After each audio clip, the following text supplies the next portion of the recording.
As a part of a major science project, we go out to sea on a research vessel, the Tangaroa, to deploy almost 30 instruments out off the coast of Gisborne to measure vertical movement of the seafloor due to slow slip earthquakes.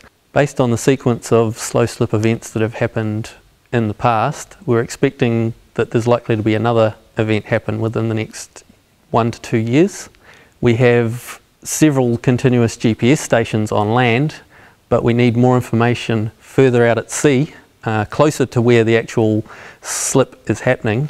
The instruments measure water pressure, which tells us how deep they are below the surface. Over time we can measure any changes in the vertical position of the seafloor. If it rises, the pressure will decrease, and if it drops, the pressure will increase. And we can measure these changes in height to within a couple of centimetres. These instruments we deploy off the side of the boat, we lower them into the water and release them at the surface.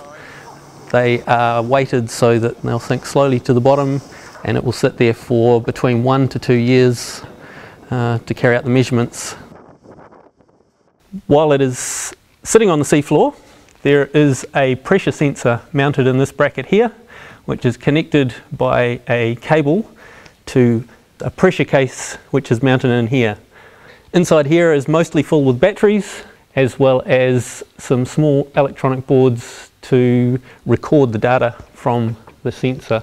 On the side here we have glass floats inside these plastic cases, so that when we release these weights on the bottom, there's enough buoyancy for it to float back to the surface again. Once the instrument is back at the surface, we then are able to process the data to determine what's happened over the past 1 to 2 years that it's been sitting on the seafloor.